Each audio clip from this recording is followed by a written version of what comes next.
guys, welcome back to the club. We're your hosts. I'm Akila Friend. And I'm Ebony Chapman. Today, as you can see, for those of you watching along on our YouTube, we're joined by the creator of Hanglyde, a new digital platform for creators to build community and earn money from the content they produce. He has also worked with Google and YouTube for a combined 13 years. Let's welcome Arnold Connell. Welcome, Arnold. How's it going? Thanks for having me on.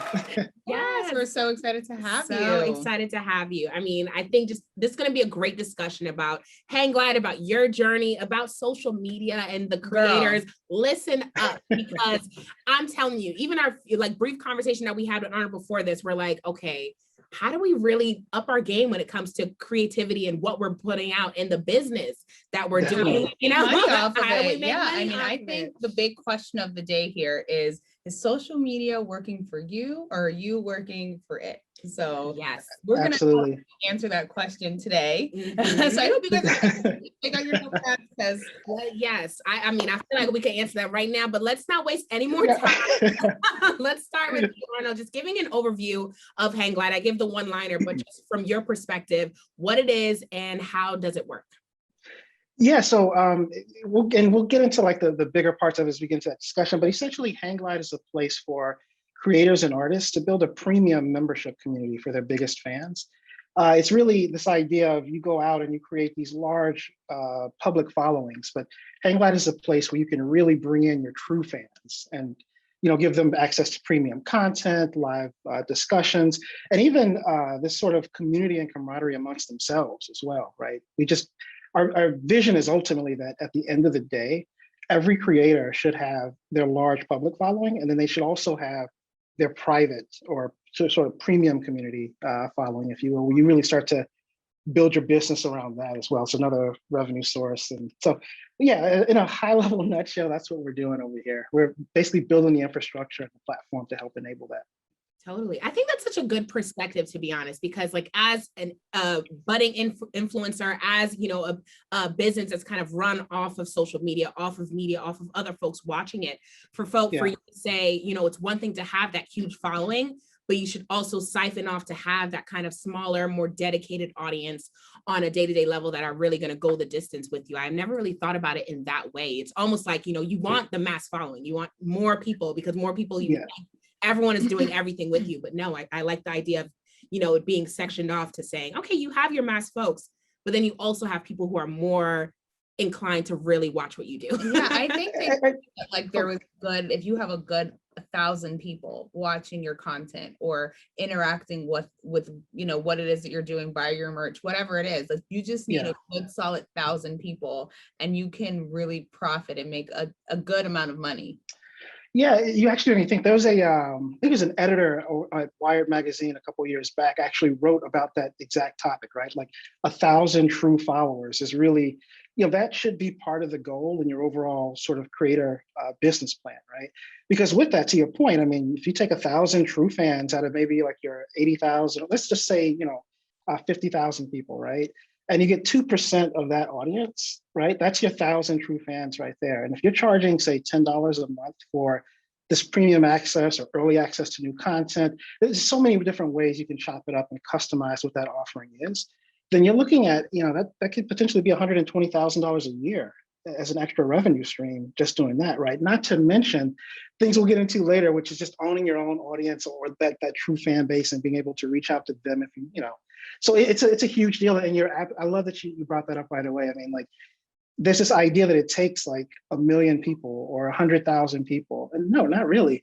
You need that larger global distribution audience and that free public audience. But at the end of the day, I mean, just 1,000 people is all it takes to add an extra stable recurring revenue source.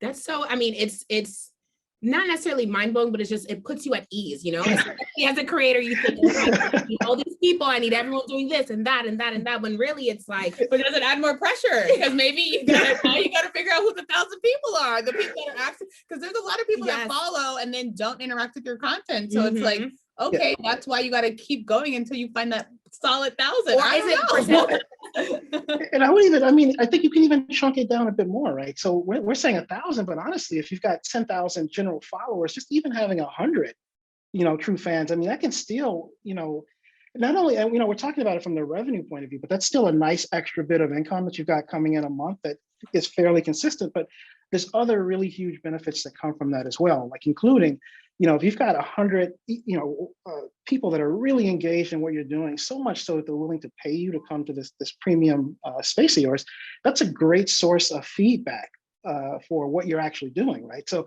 hey, what do you guys think about these sorts of videos, or what do you want to see more of, right?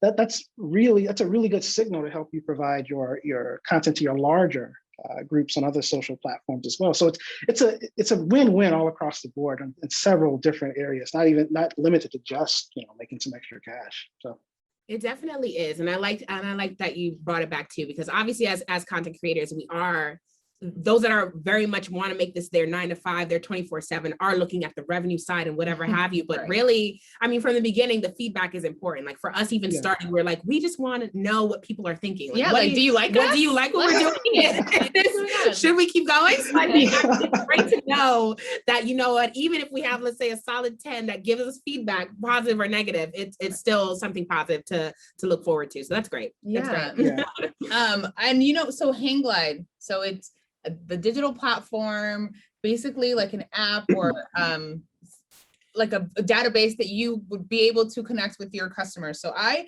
kind of want to get into it a little bit more and kind of give the people a little bit more of like a comparison so they can understand like what exactly Hanglyde is and what it offers. So I know we talked about it a little bit of being kind of like, you have your tiers. So that's kind of like Patreon. And then you have that talk element of maybe like going live or communicating and chatting with your audience. So that's a little bit like Clubhouse.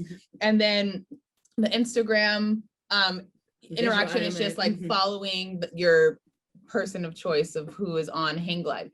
So with all these other different platforms circling around something similar to what you're doing, like how do you take that next step to be like, you know what, forget all of these other platforms you guys are looking at. Hanglyde is where you need to be. And so what would be that that factor that makes it like, no, this is it? No, definitely. So I think one of the key things is that we started out building Hanglyde specifically for artists and creators, right? Where when you think about like Patreon and, I'll just kind of pick on them for a minute. And to be clear, like I say this all in love, right? Because I think any tool that helps a creator to, to monetize or build community is awesome, right? But we just took a different take with it, where Patreon sort of said, you know what, we're going to be the third party, effectively we're your payment processor, if you will, right? And we'll integrate and connect you to other tools. So if I'm a creator and I want to monetize, I'll go to Patreon and I'll get payments that way. But then for the community aspect, I'll have to reach out and connect a Discord group, right? And then if I want to, each piece that I want to do, I have to go out and do a separate integration for each of those components. And I think, certainly when you look at those third parties, they weren't specifically built for creators and for those audiences, right? And so things are, it's in particular for talking about Discord, it's a bit more difficult to navigate if I'm a fan following a creator's Discord group. It was built for gamers, right? So it's just a different feel. Where we really took the approach and kind of stepped back and said, like, wait a minute, how can we build a really nice, beautiful premium experience where all of these tools are in one place? So if a creator wants to, charge, they want to charge a membership to get access here. They want to provide, be able to go live to, to this premium community at any moment. They want to be able to provide premium video content right there in the group. They want to be able to jump into a live group chat with everybody that's in that group as well. So we really kind of took a step back and figured out how to build that premium experience. And, looks like something you should be paying for, right? So you feel okay with, it's premium when you get there. And I think the other piece to it as well is that we took a mobile first approach when we were building it. So, what I mean by that is, we really focused heavy on the mobile app and how to build a really usable functional app, understanding that most of the communication we expect to happen in these premium communities are going to be likely on the go, right? You're likely not going to be sitting in front of a computer engaging. It's going to be the quick thing. Somebody just posted in the group chat, or, oh, look, they're going live right now. Let me just pop on and see what this is all about, right? In addition, we give each creator their own branded web page for sign up as well. So the idea, we try to help, we're trying to help build tools in general, just to help, to build this community and to market it as well. So your personal, creator web page is all about you, and it's the, details what you're actually offering in your community and the price of it. And then members are able to then go and hit join, go through the payment flow and ultimately get access to your group at that point. So we're really kind of taking a step back and just trying to provide this holistic solution of how can we help you to build that community? How can we take some of that, as much of that pressure and work off of your plate as we possibly can. So. I mean, I think it's spoken, and it's you can tell from you just talking about this and just the product itself. It sounds, it's done by someone who knows the business and done by someone who actually knows not only the grievances or the pain points, but also the positives and the needs of a creator. Definitely. Like, I really want to delve into that a little bit more, because I mean, the product list, I'm just like, oh my gosh, it does this and that and this. Like, it says it hits all of the points that I would say immediately, at least from our perspective, that we can really utilize. Yeah, considering that we have created a Patreon, a YouTube, an Instagram, a Twitter, Clubhouse, like we have it all. It's exhausting. We're not even on half the things because we cannot do it. Seriously. It's so much. So much. And so from you, like, just taking the knowledge and the experience that you've garnered from being at YouTube within Google for as long as you have, like, how did you take that and what did you really learn to really apply now to Hanglyde? And obviously you're in the beta stage, like things to get you to this point where you're at now.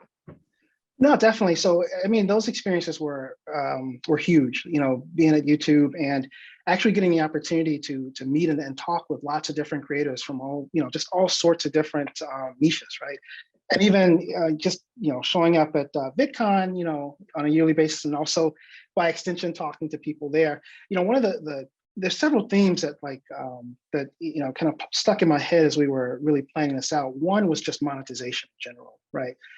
How do we fairly monetize? I think you see, if you look at the landscape now, and we're calling it the creator economy, right? It's the sort of business word around it. But you see lots of different tools now. You even see like the bigger platforms really, stepping up a bit more to help creators find a way to monetize. But one of the things that I kept hearing was I don't have a good, easy way to monetize. I mean, one example that I remember is talking to an Instagrammer who was telling me that she created, I think her private, you can create like your private Instagram or your like friends and family Instagram portion. Yeah. Yeah. So what she was doing was she was telling her fans, hey, look, I want to offer this premium experience with you guys. I can share like exclusive content with you. So here's what you do. Go to Patreon and pay me here. And then I'll manually go and give you access to my friends and family Instagram, where I'll then upload special content there, right? And it's like all sorts of like just workaround, like kind of hacky workarounds like that, with the end goal of, two things. One, the creator obviously monetizing, but then the creator also engaging with these fans that really want the engagement. They're like, hey, take my money, right? I want to know what's going on behind the scenes when you do X, Y, Z, or when you go and you're playing this concert. I want to go behind the curtain. I want to see the band practice. Like, you name it, that sort of exclusive access. And so, that was one of the key things that stuck with me. It's like there really isn't a central place that was built specifically for this use case.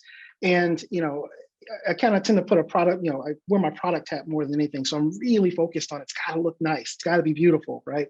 And so that really thoughtful, elegant, user interface and user experience, I didn't see anything like that really provided that space for creators to use. And that was, I mean, there's just tons of different feedback that I got when talking to people. Another one I'll just kind of share quickly was time. Right? These guys are super busy. You guys know, right? Yeah. So, I don't have time to think about time. So I spoke to a lot of folks who were like, this sounds amazing, but the trick is, I'm already creating, YouTube content, and I'm traveling over here to actually do live shows, talking to different musicians that were creating YouTube content. So I need something that's really easy. I need something that is straightforward. It's got to be simple to upload content to. And I'd like to be able to do it on the go, and just, a whole list of other different requirements. But, so I can't, the point is, I can't be managing like 4 different tools to try to engage with my community, right? I need one place where people know to come. I can market to come and sign up. I can make it nice and easy. And when they're there, I've got one place that I can focus on. Like if I need to drop a quick note or just say, hey guys, check this out. I'm in, sunny California. Here's a selfie, right? One place to drop that in and I'm done. So. No, that's so true. I think usability is like so important. I mean, again, we have the MailChimp, the website, like we have it all, right? So it's so many things to manage. And I guess my other question would be, like, if you're uploading content on, and since you're still in the beta stages, like still figuring that out, when you're uploading content, like especially mobile, I guess, is there like a limit on how much video length it has to be to upload? Like for us, when we upload our YouTube videos on our computer, that could take up to 2-3 hours, 24 hours it's taken sometimes. So it's like the most ridiculous thing. So it's like, we have to make sure that we're editing ahead of time so that things get uploaded on time, because it just takes forever. So is there any like time limit on, uploading video on the app, or have we not gotten there yet?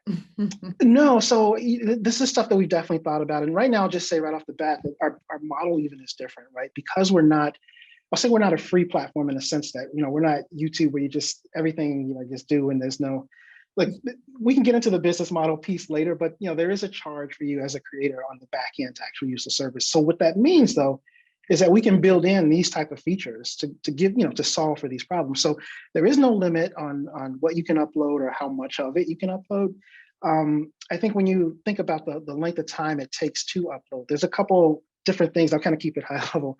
But certainly we're working on a scheduling tool right now. So, some creators want to upload a week's worth of content, kind of drip it out, right? So that they don't have to be sitting there every day doing it. And the other thing that we're also exploring, and this is from direct feedback from creators, is we actually need help from a person, right? And so we're looking at, even internally at Hanglyde, it's like, what does that look like to actually have somebody assigned to you, right? Where if you say, hey, I need help with getting all this content up, and at this particular time I want it to drip out. We're looking at, maybe we bring that in-house, you dump it somewhere, or you have it somewhere, and then we'll go grab it and put it into the product. So, one of the cool things about where we are and the fact that we are a startup is that we are looking and just kind of exploring all these opportunities and really taking lots of feedback in from just every creator that we talk to, and just figuring out ultimately how can we help you to build this community, get the content into it, for your fans, and do it in a way where it doesn't take you like, the whole day to get it done. Because guess what? You got like a million other things going on too. I think that's all. And I almost, let's dive into the business model, because I feel like you're answering the question too right now about like, is social media working for you, or are you working for it? I feel like with most other platforms, I won't say all, but most other platforms, as creators, we're almost working for the platform in order to make sure, figure out the algorithm, onboard it, and post also every day. And also realizing, and also recognizing that at any point, something could happen to this platform and you have no sense of ownership there. And so that's really where before it comes in. And on your end, it sounds like on multiple levels, not only on the product features, but also what you're doing on the back end is really helping, having a platform that truly is for the creator's use. So I want to get into that business model a little bit, like how you mentioned creators may have to pay in from the back end. Like, let's really dive into that if that's fleshed out now, and also from, let's say, a follower's perspective or fan, perspective, like them interacting with Hanglyde, or do they interact with, let's say, the creator itself, like on the same platforms that they're used to, the Instagrams, the YouTube? Yeah. No, definitely. So, and this is a fun topic. I can talk about this one all day. So, there's a lot to unpack there, but let's start with just like how we actually look at our relationship between the creator and the fans, right? So, first and foremost, we look at ourselves as an infrastructure provider, right? We build this infrastructure, we build this app for you, and it's we've designed the app in such a way where when your fans come in, they select your group, and then once they're in your group, it's branded as you. It looks like your app, right? So we take care of all of the technology heavy lifting so that you don't have to deal with that. You effectively just point your members or your fans into the space, and you fill it with content, and you jump in and interact with them. And so it's your space. And so with that, that means that, that's your audience. You're bringing your audience. So if you decide to leave at any point, you get to take your audience and your content with you. We don't own any of that, right? That's obviously a huge departure from, the larger platforms that we're all familiar with, right? So that's a big piece of it. And as far as like how we actually make money and what the creator pays, we also don't charge an upfront fee to create a group on Hanglyde. That's 100% free, as well as all of the support and everything that comes along with it to create the group, right? The way we make money is whenever a member signs up for your group, that membership fee that's paid, we take a small, just an industry standard fee from that to keep the lights on and to power everything. And we like that model because we feel like it's max accountability, right? Because if you haven't gotten to the point where you've, gotten people to come in yet, then you're not making money on, we're not making money unless you're making money, right?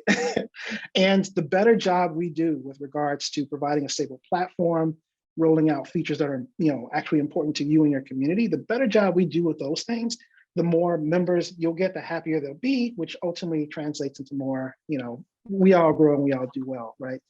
So we really like that approach to doing business with just in general. I think kind of coming back to the other point with just kind of how we fit in this whole thing and this bigger topic of of the space and public social media and kind of getting more private. I think I think that the biggest pieces that or of advice I usually have when I'm talking to creators is just, if you don't have a mechanism or an ability to immediately reach out to every single follower that you have, everybody that's in your community, then you don't own that audience, right? And I try to be really careful when I kind of get into this, because I don't want people to be terrified or scared, right? Because it's not that, everybody's going to get demonetized tomorrow and you need to be panicking, right? But it's really just more about understanding the realities of things, right? And certainly if you're a creator, understanding that, thinking about what your goals are. Are you trying to be a creative business ultimately, or are you just doing this for fun on the side? And I would just kind of even further say, if you're trying to make any money with this, then you need to be thinking about it more like a creative business, right? The idea is you're doing these different things to put out amazing content and to find ways to monetize it. So you need to have, I think, different revenue streams and able to do that. And I guess when I think about the bigger picture of it, I don't think there's a problem like with, say, I'll just kind of pick on YouTube for a minute. I think the ad model is great, right? Where you can make some money putting your video content out and getting ad revenue. I think having brand deals is also a great thing, right? I think these are all tools in your creator business revenue toolbox that you should have, and these levers you should be pulling, right? But I think only relying on those tools is problematic, right? Because I think, and even kind of going with what we saw happen during the height of COVID, right? Where lots of companies were kind of going like, whoa, we don't know what's happening. We need to really cut those advertising budgets, right? And then all of a sudden, I think a lot of creators saw, like, through no fault of their own, lots of that ad revenue and those brand deals kind of started to slow down and or dry up, right? And they didn't, in some cases, they didn't have those extra income sources to kind of help to balance things out. And so I think that's a really important piece of it. It's not so much that these other platforms are bad or they're terrible. It's just thinking about it thinking about the whole picture and making sure that you're looking at merch, having a merch plan as well. These are all pieces that need to be in the creator revenue pie, if you will, right? Yeah. Yeah. So I guess I want to make sure that we drive home just clarity on Hanglyde and then its interaction with other interfaces. So if you still have Instagram, you still interact with your people on that as the creator, and then you would just use Hanglyde as that extra beneficial niche community. Right. Yeah, and I'm glad you mentioned that, because that's a clear point that I want to make, is that Hanglyde is not itself a distribution platform, right? So you still want your YouTube and your Instagram and your TikTok and your Clubhouse, because those are the ones that get you the global, exposure to your larger audience and to even generate a new following, in a very big way. That's a really tough thing to do, and those platforms are doing it very well. What Hanglyde is doing is we're saying, hey, once you put in all that hard work to get those 10,000 followers, those 50,000, 100,000 plus followers, there are true fans within that group that you're not directly engaging because you're talking to everybody. If you're trying to drop direct comments in your videos, that can only scale so far, right? So these true fans are actually missing out. They actually have questions. They actually want to interact with you, and they're willing to pay you for it, right? So you're effectively, you're missing out on that engagement opportunity, and to a large degree, you're leaving money on the table, right? And so that's where we come in. We say, here's the place that is your place that you can then direct those true fans into. And it works out nicely too, because if you have that large YouTube audience and you have, maybe you're on Clubhouse too, maybe on Instagram, maybe you're just all over the place, right?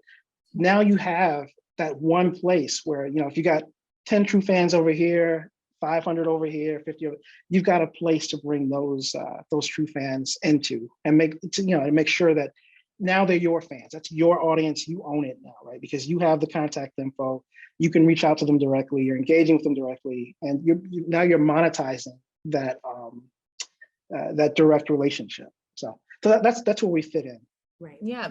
Another question just about like the app and like the notifications as a creator, right? Like, yeah, there's obviously a ton. So if we're gonna do the Instagram, Facebook, YouTube, and TikTok, if people are commenting or whatever like that, they're managing all of those comments.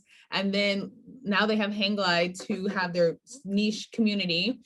Yeah. Is there, obviously social media. So I don't want to say like, oh, is there like business hours that you can set? But like, how do you like, what is the plan for like the notifications as the creator to be able to like manage at least the things on Hanglyde, easy, but something that's maybe not like, dang, it's 3 a.m. I feel like I need to do something, especially for this audience, because they're the ones that are like paying and doing all the extra work. Definitely. Right. Mm-hmm. No, so I think there's a lot of customization that you can do within the group, right? And I think this comes down to a number of things. So one, it's setting expectations like right up front with what you get and like how I'm going to provide it, right? I've talked to people that plan to basically, kind of have a standard 8 to 5 sort of thing, and other people that say like, you know what, I'm only going to be on the group chat, this day a week, 2 days a week between like this time and this time, right? And as a community amongst yourselves, I'll definitely jump in and talk and communicate. But for me, I'll jump in the group chat between these times. But I'll be posting. It's really also about the premium content aspect of it as well. The other piece that I'm really excited about, and I think this will become a big thing in these communities, is what you see in other communities, right? Where within the true fan spectrum, right? Let's say 1,000 true fans, you have your super fan layer as well, right? And that super fan layer, those are the people that become your moderators, right? They're the people that go like, I love this so much. I'm going to be the one kind of like helping to kind of keep things going along. And so those people kind of, they'll likely be in the group. And so I think what you'll see is a sort of organic, the community taking care of itself to some degree. And you as a creator just kind of setting expectations around like when you will be there. And of course, you can certainly pop in at any point and share something special. It's like a nice little surprise thing, but I think it's key to set those expectations. And I also point out that we've made the platform pretty flexible such that if group chat just isn't your thing, and this truly is just I'm going to provide you early access to new content, and maybe like I'll do a couple live sessions a few times a week or something like that, you can disable everything else and just have those two options in your group. So as a new member coming in, I don't even get confused. I don't even see an option for group chat, right? So again, we really put a lot of thought into those things and how to try to massage that in the future. Honestly, it's incredible, because I think it's the difference of someone who perhaps is coming into this from like a product perspective and from like a user experience perspective versus those that are perhaps just doing something to say like, hey, it's just something new to have folks online to do something. Right. So it makes a difference for sure. I'm just curious when it comes to like, we know we kind of hinted at a few times that you're in the beta stages, but it sounds like there's a lot of things already fairly going and working out. So I'm just curious, like what's next and what else do you feel like you need to do to really get to that next stage when it comes to developing this app? No, definitely. So we're definitely we just jumped into the beta stage, I think a month ago. And so like, we're kind of taking a bit slow. Like I'm like directly talking to like every creator that we're trying to bring onto the platform right now and that we're working with. Primarily because I want to make sure we got it right before we open it up too widely. And just from an engineering standpoint, I also want to make sure the whole thing doesn't fall apart once people come onto it. But no, we really want to make sure. Site down. Hold on a second. No, it's not working. That's spinning wheel. Arnold, we have a problem. We have a problem. You'll see me with the 4 phones. Hold on, one second. Okay. It's like Wolf of Wall Street. That everything was like flying around. I've been in technology for like over 20 years. I've been there. I don't want to be there again. So we're trying to be very careful and very thoughtful about just making sure that that we do a really thoughtful rollout. And then I also point out that we focused really heavily on lots of these core features that I'm talking to you guys about right now. But there are literally in my task backlog, we've got like 1,000 different things that we want to do, right? And that's just based on what we know and the little input that we've gotten so far. We know that list is going to blow up once we continue to get user feedback, right? So we really want to make sure that we bring people on at this early stage and we can do it smoothly and start to add a lot more of these sort of extras they're extras, but they're important extras, right? So we're just kind of taking it slow. We're thinking around the October timeframe, November timeframe is when we're going to look to open it up more broadly. But right now, I'll just say anybody who's interested to actually come on as a beta creator and then be one of the early creators on the platform, they can just hit the website and we've got a really easy form, just like I think 3 questions or something, and like we'll figure it out. We'll work with those early folks that want to jump on and get started early. So. Creators love an early adopter. I mean, I feel like, Right. We've seen time and time again, y'all, the first folks on Vine, the first folks on TikTok, the first folks on YouTube, it worked out. So, and I'll just say too, I'll avoid specifics for now because we're still like working it out a lot. But for those early folks, we are doing all sorts of like really cool special stuff for the early people too. So they're getting lots of love. Exclusivity at its best. Okay, We love that. Thank you. And find the Black Creators Club on there. So Yeah. We already named about 10 apps. 10, Okay. like, come on. Hey, you guys are already on the list, man. I already got you guys.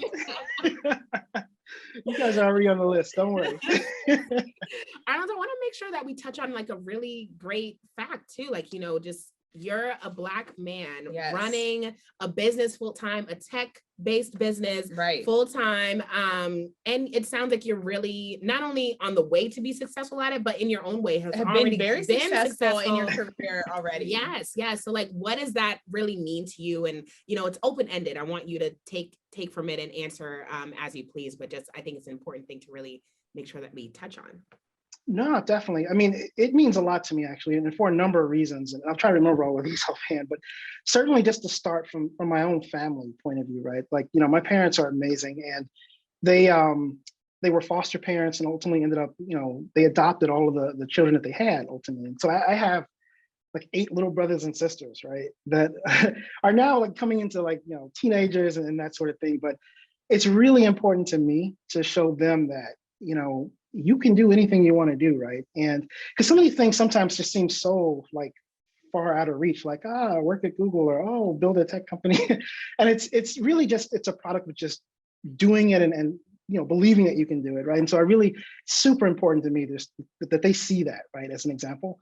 And I'll even kind of like blow that up even a bit more because I certainly don't run into a lot of Black tech founders, right? And so it's important, I think, for me to also show that to, I'll say the world, right? But to everybody that this is a thing and this can be possible, right? It's just a matter of deciding you're going to do it and taking those steps to actually get through and to do it. And I think that even goes back to, same feelings about, I spent around, I think almost 14 years at Google and YouTube, right?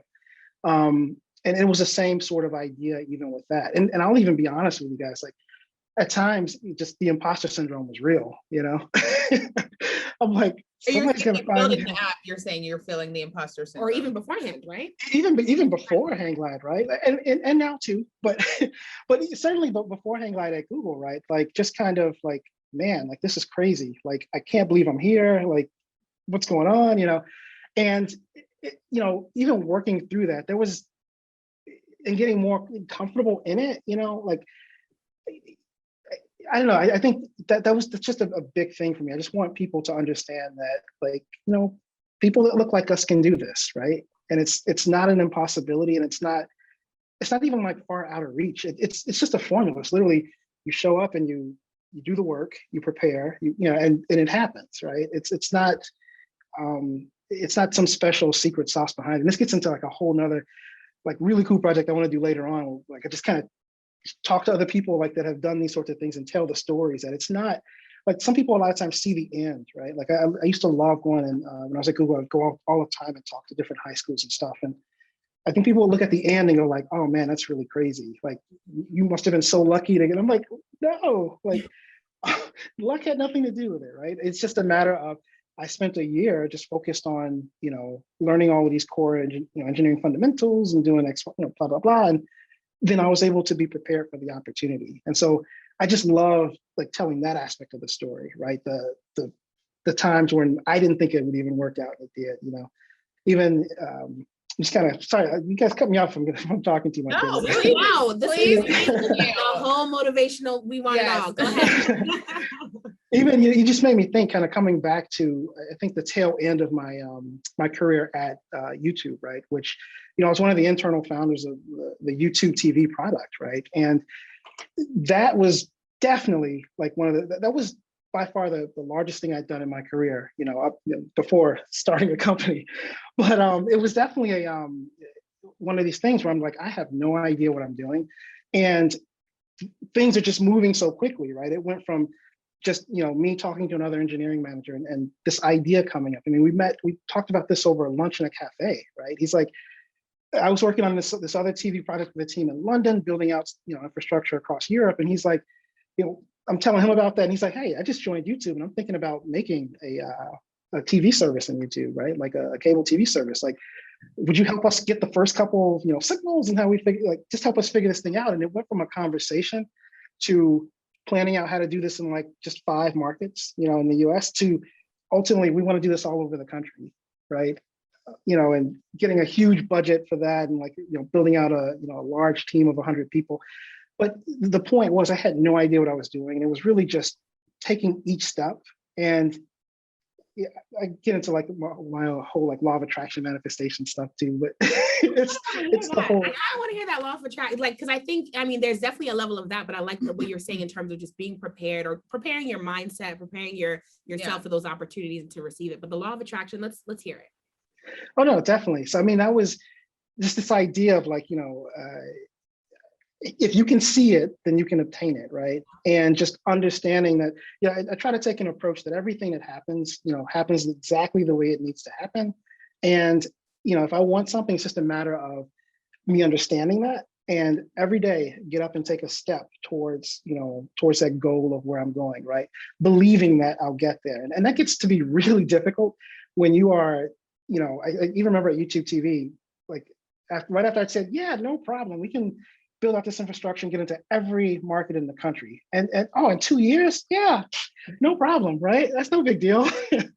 And, I had no clue how we were going to do that, right? And at the time, it was just me. So it was even crazier. And so, but I kind of took a step back, like, well, if I was able to get to having 5 markets, and I was able to even be in this position, you don't get things put on you that you can't handle, right? And so it's just a matter of taking a big step back and thinking about the how, like, what steps am I going to take? And I don't need to, even though I can't directly see the end result, I have to know that it's there, and I'll just keep taking those steps to get there. And ultimately everything, worked out. I ended up like meeting the right people and connected with some old colleagues I hadn't seen in years that were interested to join my team. And it just kind of came together, and we ultimately ended up building out more. Actually, that infrastructure was larger than Time Warner and Comcast combined, right? And half the cost, in less than 2 years, and we were able to accomplish that. And so it's things like that just kind of help to reinforce the mindset that, what, I know, like, even now with what I'm building, I can see the end result, right? I see us helping like all these different creators to have the space to monetize and to engage with the community. But it's not there yet, but I can see it. We're right on the horizon of it. And so I think it's one of the harder things about building a startup, actually, is just kind of, you have to get up every day and show up at the office and build really cool features into a product that nobody's using yet. With the understanding that one day, Yeah.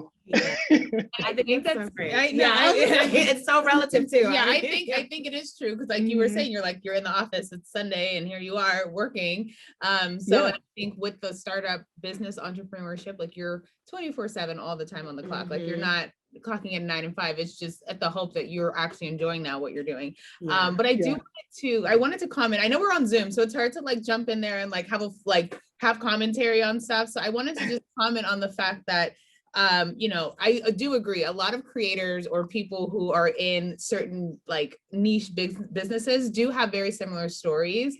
We Yeah. do as consumers or as people look and we're like, oh my God, I can't believe you're the CEO of Disney. I can't believe you're Oprah Winfrey. I can't believe you interviewed whoever else, right? And it's like, it just seems so impossible. But Yeah. you're right. Like if you just take the steps every day to kind of like move forward, like you said, the law of attraction, luck may not have anything to do with it, but definitely attracting the right people in your life will will help you along the way for sure. Mhm. Because those people are going to be the ones that are advocating for you, helping you, giving you the ideas or giving you that opportunity to kind of be in front of a larger audience or in front of. So I feel like your skills and talents speak for themselves when you've worked on them behind the scenes and someone else, Right. you run into that right person that's like, oh my God, this is like a Clearly, genius I can see idea. this Let's for do you. this. Right. Let's Yeah. No. No, but my favorite thing, I tell this to my I play basketball with my younger brothers like every Sunday too. And I joke with them. I'm like, you guys see like, you see like Steph Curry, like just dropping threes all over the court. And you go like, I want to be like that. But when they don't show quite as much as like he's practicing like, 8 to 10 hours a day, every day, shooting that one shot, And that's basically what it is. It's like behind the scenes, you're just grinding and you're just working on stuff. I mean, certainly, and that translates very nicely to content creators as well, right? You don't start off with 10,000 or 100,000 or 1 million followers. You put out that first piece of content, you're excited about it, you launch it, you hit the button, and then like, what? 2 views, right? And it's like you're just like super proud. That's my best video yet, right? But you can't stop there. Right? You have to continue to do it, and over time, then it starts. And it's like all of a sudden one day you wake up and it's like, whoa, I got like 1,000 views on that, like. And then like it just kind of continues to snowball from there, and it becomes a thing. But it's only because you were putting in that time. And you mentioned luck, and I don't really think about luck in the traditional, like the way I think most people think about it, where I'm just here and all of a sudden an opportunity just drops in my lap. I think it's more of if you're taking the steps forward towards where you want to go, the right situations will come up, right? You'll meet the right people. You'll hear the right podcast at just the right time. It'll give you that insight that you needed. And that's been like the story of Hanglyde all the way. Like, I mean, I don't know if I mentioned it, but I actually had to teach myself how to write code to build this app out and to do all of this stuff, right? And each piece has just been like, I haven't known what I was doing along the way. I just knew I wanted to do this thing for creators. I thought this was a really impactful thing to bring to the world. And it just, everybody that I've met, every insight that I've had of how to solve a problem, like even the developer that I've just brought on, who's on the team now, she's amazing, right? Far better than me. So I get to step back from a lot of the coding now. But even just the way we actually met, right? It's all crazy. But it's you could look at it as luck in one hand, but I look at it like, well, I was taking those steps forward, and those chance opportunities, I was prepared for them. I was in the right situation to talk to the right person to get the right thing. So I think that mindset is so timely, for me too, but I'm curious from your perspective, because I think the bigger thing is, yes, it's one thing to take a step back. It's one thing to really have that law of attraction and believe in that. And I completely agree with it. But I think what's really clear from you this entire time is that your visions have always been very sound, it sounds like. And so when it comes to even knowing, just having something clear cut, what Hanglyde will be, even if you can't see it right now, this is what I want to be with YouTube TV, knowing like, okay, maybe, this sounds like an interesting idea, but I know what I kind of want it to be, like, talking about your family and how you want them to perceive not only you, but the world. So how are you from all of that, like are able to really create that singular vision for an aspect of your life? Because I think that's the biggest thing for me. It's like, man, I'm interested in so many different things. I love this and that. I love creating, and that's all it is. Always be creating. I think for you, it's like, it's very sound. No, Hanglyde is this. YouTube TV was this. What I did here was this. And so, I'm just curious in terms of like forming that vision for yourself. Well, no. So first of all, I do want to point out that like it is just as murky for me too. In the early days, like I am definitely not somebody who just goes like, "Yep, we're doing that, and that's it. Let's go." That is the goal. I strive to get to that place, right? But no, it's very much. I do try to take a step back, and I'll point out too. A lot of it's easier because I have using this technique, right? I've had these wins. Even getting to Google, right, I was just learning all of this tech and doing all this study, not knowing exactly where I was going, but just knowing that there was a thing, right? I was going to get this thing that I was looking for, right? And then it turned out to be Google, which was even better than what I was expecting it to be, right? And then even with the YouTube TV piece of it, and there's just so many other wins at Google too over the years that we could talk for another several hours about, right? But that same idea, it's really just kind of, once the opportunities come up, I really kind of take a step back and just think about what's the most impactful thing, the thing that excites me the most right now. Because I do also believe that, in order for this to work, you can really only focus on just one key thing at a time, right? I think you dilute things if you're focused on too many things, and you start making like small incremental progress, but nothing really significant, right? So I try to also take a look at that and be like, okay, well, what's the largest, most impactful thing that I can focus on right now? Because I am going to have to focus on it, right? And so then once it's like, okay, it's Hanglyde, I want to build this thing out. This is the biggest thing that I can give to creators to really help, right? I think this would be amazingly, helpful and super impactful, et cetera, right? And so then it's like, well, what do I actually want that to look like? What do I want to do? I try to get into more specifics of, how many people do I envision using? It's like, what do I envision this being, right? Is it just a side tool? Or is it actually the sort of go-to destination, right? And I try to just map all of those things out and write them down. And, even down to like, my vision board that I keep as well, right? I need to be able to see it, So all of these things come into play as well. And it's a combination of trying to map out that vision from that sort of manifestation standpoint, while also mapping it out from a business standpoint as well. Like, is this going to be like, can this be a sustainable business, right? Like, how do I actually make sure people get paid? Is it worth the time? How do we build the product out? And so I think just spending really a lot of time digging in and thinking about those things right up front, and then just it's written down, and it's just kind of, I see it every day. When I get home, I see my little chart of where I am and where I need to go. So much so that it starts to just become normal. Because I'll tell you, like, just being like really open with you guys, like in the beginning, like the thought of me being a founder was even crazy. It was even weird saying it to people when I and now it's, obviously like it's what I'm doing, and I'm much more comfortable in that skin. But even that little piece of it, right? Like me being able to say who I am and what I'm doing. I'm a Black tech founder. Wow, okay. That doesn't seem like a big deal right now, but it was a huge deal. And I feel like when you're kind of stepping from behind the scenes more up front, in front of the camera, I guess, in a sense, to say like, yeah, hey, it's me, I'm doing it, I'm the brains behind the operation. Do you feel like at any point in time that you kind of get looked at as like alien status, that people are like, Black tech, what? You're doing what? You have an app? What's happening? What is it? Like, you must be doing the real work behind the scenes. Like, do you feel like you ever get that energy from people, or no? No, so I think not so much, and I think only because of the background, right? It's kind of funny. People expect that because Google and YouTube is on the resume that, oh, you must be a coding, you must have been doing. I'm like, no, I actually. So it's the exact opposite of what they would actually. So they kind of give me the leeway thinking, right? But I will say this though. I mean, I think when I enter the rooms, right, and this is the same thing, and I think big tech is working certainly. I think Google is working hard to on diversity initiatives and things like that. But I will say I've been in the room many, many, many times, and it's just like I'm the only person of color in that room, and it is And in the beginning, it was fairly uncomfortable, kind of, speaking up and saying, hey, I think we got to do this thing, taking the lead charge there.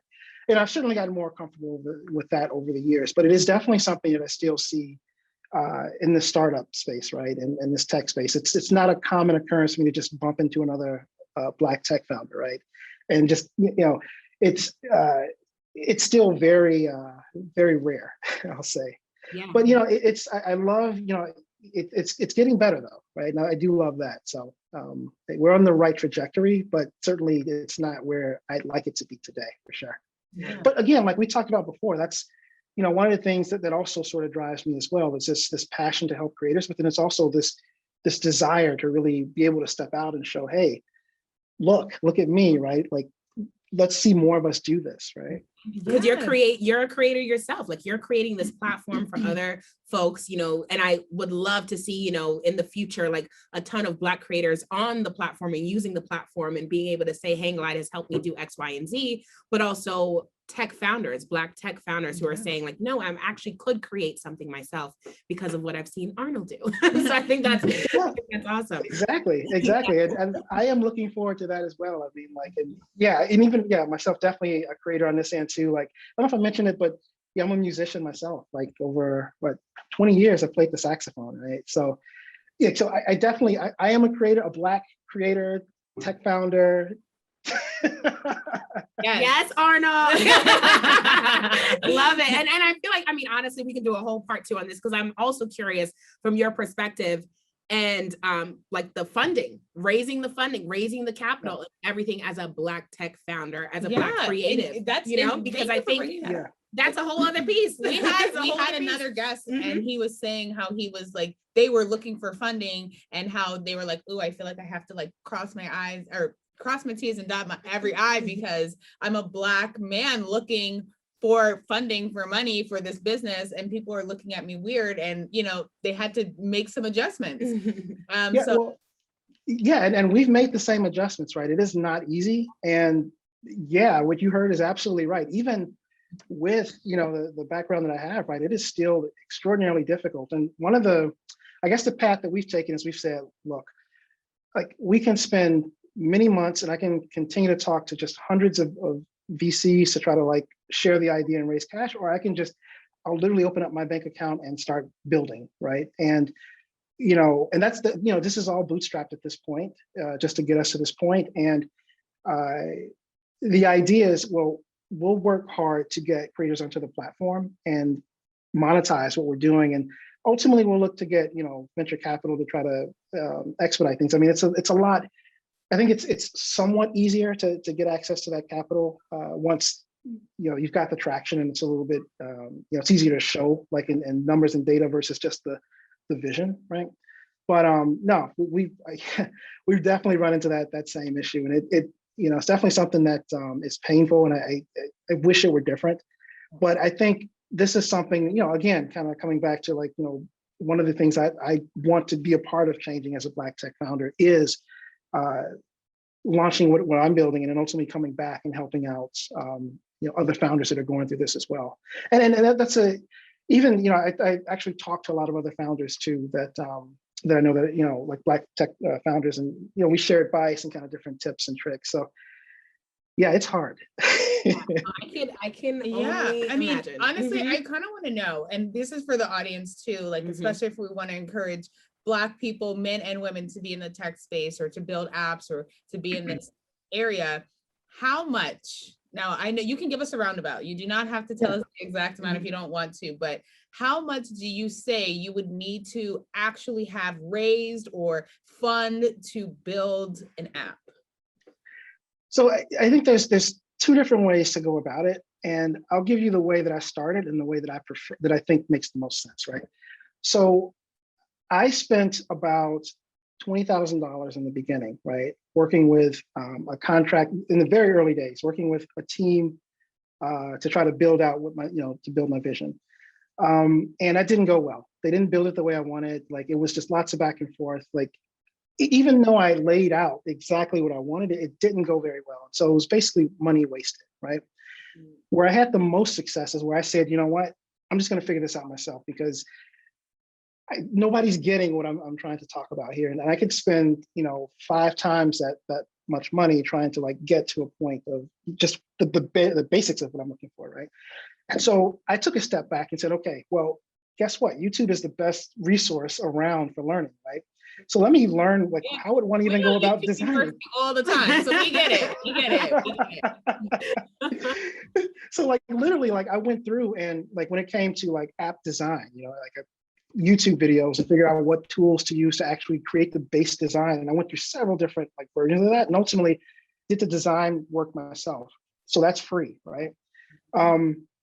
Figured out lots of the engineering pieces and wrote a lot of the basic upfront code for the app, myself. And, that's free as well, right?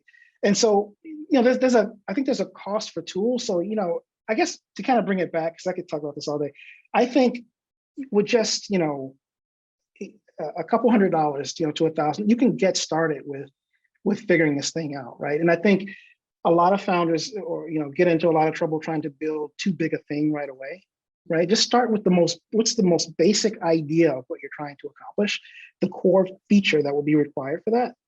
And, I think a lot of the legwork, so if you can't write code and there's just no desire, then, you can get away with contracting it out. But what you can do is the design part. There's a lot of tools like web-based tools that are not that difficult to use. You can figure out those things yourself. Like there's language, languages now and frameworks for mobile design that make even putting that code together, I mean, literally like a drag and drop sort of thing, right? A graphical drag and drop thing. So it's getting a lot easier. That's a whole lot of words to basically say, I don't think anybody should be dissuaded based on like potential cost of the app to get started. Like if it's something that somebody wants to do to build any sort of piece of technology, just go look and figure out like what's the most basic thing that I can do to make that happen. It might even be just creating a really detailed like mock-up, right? Where it doesn't actually do anything, but you click a button and then it shows you a difference. That's pretty easy to do too, right? Just a basic mock. So it's so many different ways to go about it, but it is not this idea that, it'll cost you $200,000 to build your dream, Do you have any names of those tools that you use to like use the web design? Like, do you have any? Yeah, absolutely. So I think like Adobe XD was like, it's my go-to. I love it. It's, I think I pay like $30 a month for it. Nah, probably not even that, honestly. But yeah, but I can basically all of the design that I do, all of the UI, UX stuff, I literally design in that tool. And from on the coding end, I mean, like actually Google released a really cool framework called Flutter, which has really simplified like mobile development because now we're able to develop a lot faster. I don't have to write a separate iOS or iPhone app and Android app, right? I can build one app that actually runs on both platforms. Oh, that's game changer. Yeah. Right. And so, and even within that, I don't use these tools necessarily, but there's another tool I'm forgetting, but Google search would find it.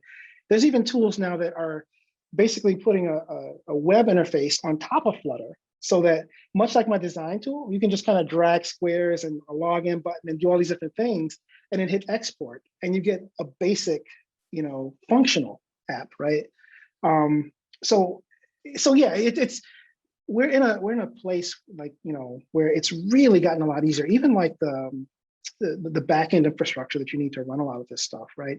You don't have to have all that equipment sitting in your office anymore. You pay Google or Amazon like a few bucks a month, and you just tie into that server infrastructure and all that stuff that hosts all of the content. So it's gotten a lot simpler. And I think if somebody wants to build something, I would just tell them to immediately like put that out of your mind of how costly or difficult it's going to be and just start with the first step of let me just like draw it and what would it look like, right? And then once you start there, and because that's all I did, it's like, what would the app even look like? Well, let's start with the login screen. Okay, I got a login screen, right?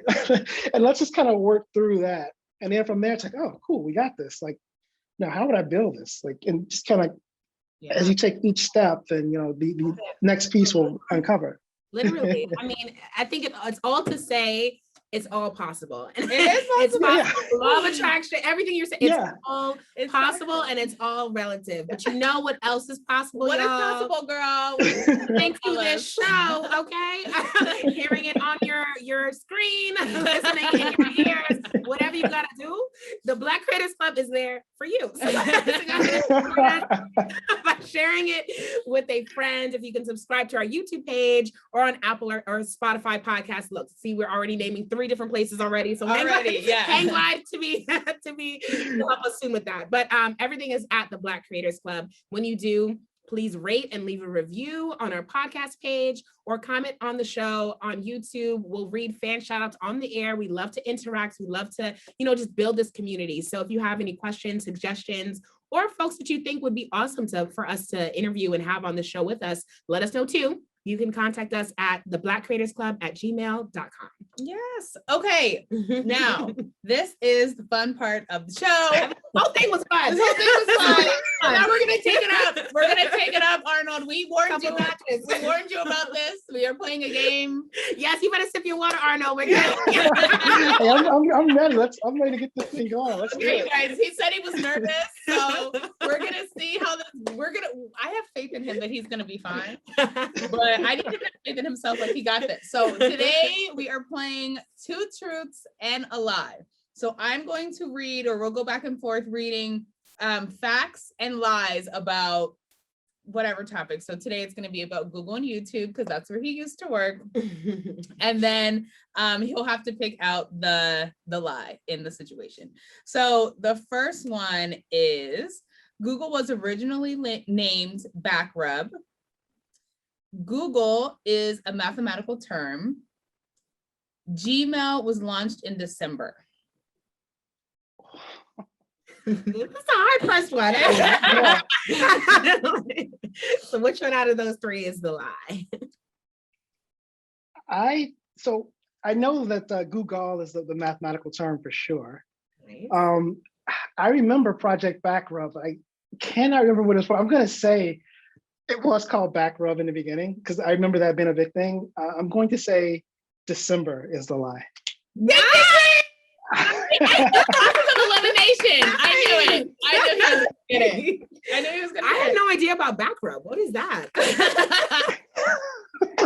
It's funny. I cannot remember this, but I just remember like hearing that, like, because there was like all the old swag and stuff laying around the office. I'm like, Project Backrub. That was good. I think. I know. I read something when I was looking up the terms. It was I can't really remember now what exactly they said, but I think it was going to be called like that. It was going to that was going to be the name instead of Google. It was going to be Backrub. Can you imagine? Like, like I'm going on backrub.com. That sounds really crazy. Like I'm so happy they changed it because that sounds ridiculous. Like I don't like it.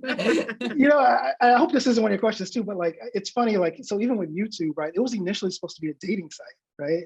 Like it was going to be like videos and like you watch the videos and reach out to the person that you wanted to like date. And ultimately everybody said that was creepy. And so it just turned into like, oh, okay, well, let's just put any videos you want up and people can watch them, right? So, it's crazy. It's so crazy. Insane. Yeah, that could have gone right. south. But yeah, so to lie, Gmail was actually launched in April. It was launched April 1st on April Fool's Day. Oh, yeah. I do remember that now. Yeah. I just wanted to switch the month on you. I didn't know. I was like literally looking like, what do I change? All of these, like, what facts am I changing? There's so many it's so hard. I don't know. Oh my gosh. Okay, so this next set. The first one, there are 98 different versions of YouTube. Second one, cable, Hulu, Netflix is watched more than YouTube.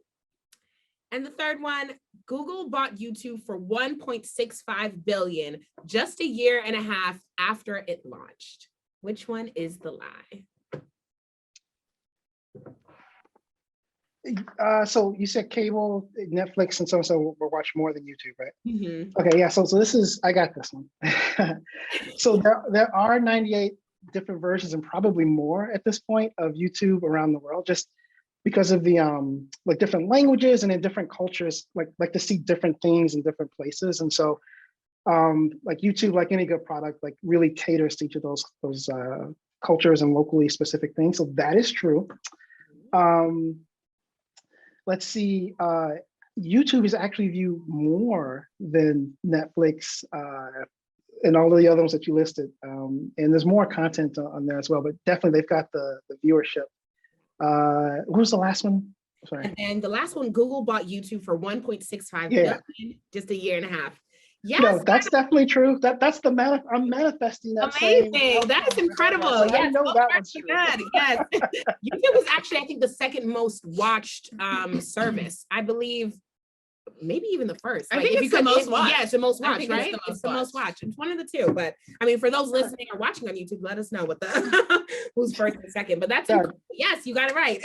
So that was the right answer. I thought the crazy fact was the fact that Google bought YouTube for 1.6 billion just a year and a half after it launched. I mean, like any business, after a year and a half of launch and you're buying something for 1.65 billion, like what the heck were you, what were people doing? Like they knew what was happening? Like not just making, but purchasing something for 1.65 billion. And you think about that too, like that was like what, more than 10 years ago too, right? So that was even more of a big deal than even now, right? So I'm hoping though that, you know, all the folks over at YouTube, you know, catch the podcast here and they call me up with a $2 billion offer. Yeah.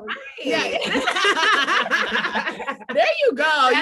That's it. Google or YouTube, call up Hanglyde, call Arnold, he is ready. Call Arnold through us. Yeah. Right. We want a little piece too. Don't worry, I got you. I got your referral fee. I got you. There we go. Black people having Black people's back. That's what we like to see. We like to see. Okay, the next one is 20% of people use YouTube daily. There are 57,000 years of content on YouTube. YouTube was originally designed as a dating app. That one we know. Yeah. No, so definitely, like we talked about, the dating app is true. I actually heard that when it helped with the YouTube acquisition, like back in 2006, and I was talking to Steve Chen, I think one of the co-founders of YouTube, and he was telling me that I got a good kick out of it. And the funny thing, I won't harp on it or too long, but it was creepy then, but like today, it's kind of normal, right? Yes. So it's all about just timing with startups sometimes, right? 57,000 years of content is absolutely true. There's nobody that's going to watch every single video. And that's 57,000. I don't even know when that was taken, but I'm sure it's even more probably today. So then your lie is 20% use YouTube daily. I'm guessing that's probably higher. It's higher. Yes. It's 45%. You know your stuff. I mean, honestly. Honestly, not you being nervous. Not you being nervous and you're getting every question right. I told you this was gonna be easy. Incredible. Listen, I was serious. I was on pins and needles. I'm like, this is my space. But let this be inspiration for anyone who works at any company. Like, know the company, like in and out. Right. Like I would have had ex-coworkers calling me like, dude, what are you doing? Like no, this is incredible. Like, how did he pass here for 13 years? He didn't know anything about this company at all. I don't know. He didn't go to any all hands meeting. Right. He missed all the trainings. He didn't go to anything. I don't know how. Are you sure he worked here? What's happening?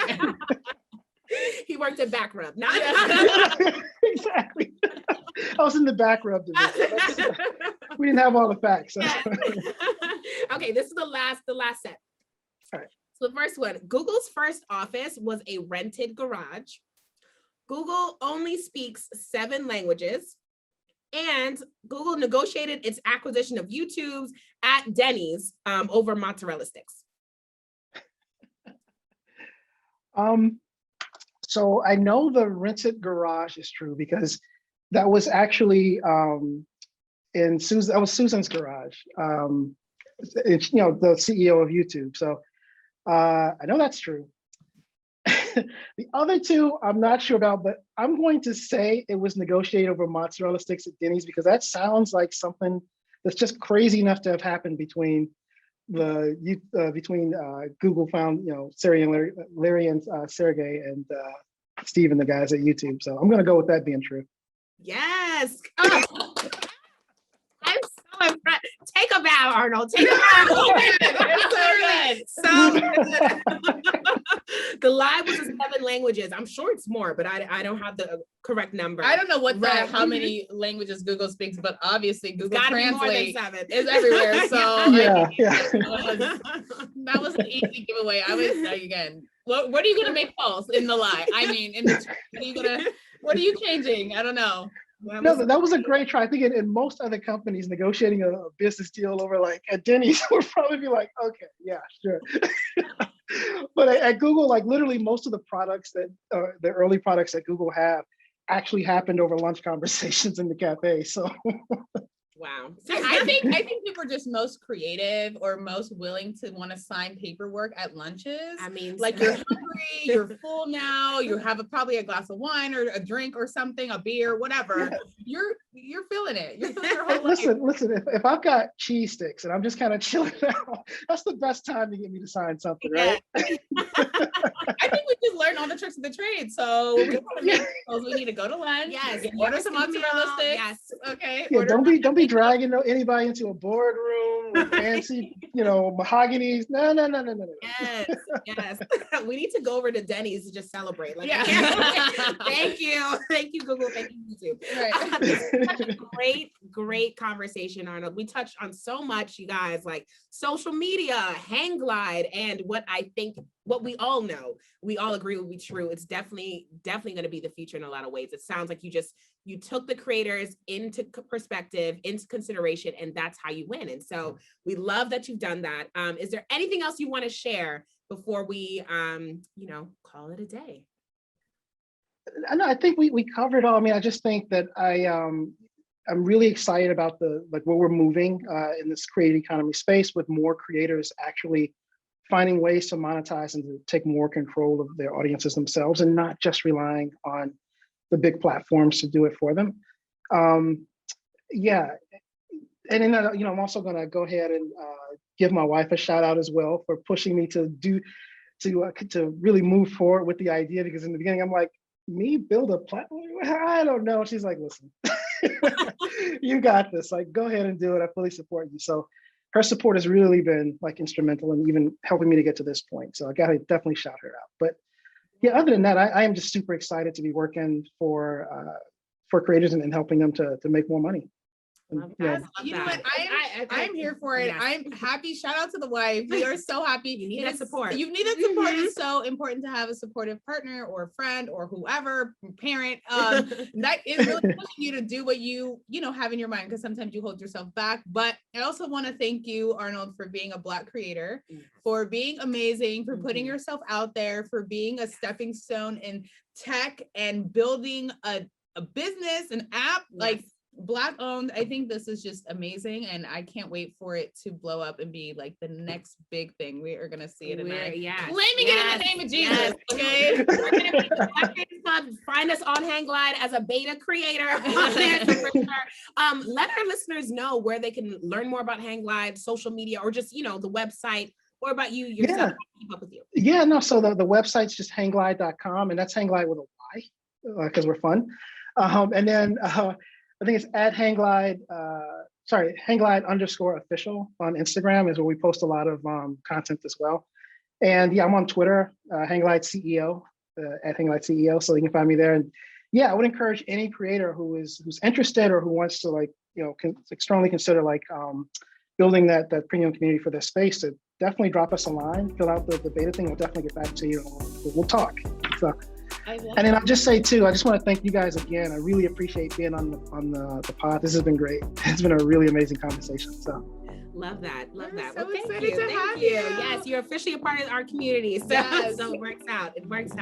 I gotta get my my creator, the Black Creator collection. Yes, right? you'll definitely get the merch dropped soon. You're sincerely a Black creator. Okay, yes, we have all the coming out. We didn't even prep Arnold to say that. He just knew. He already knew what it was, because he knows the creators.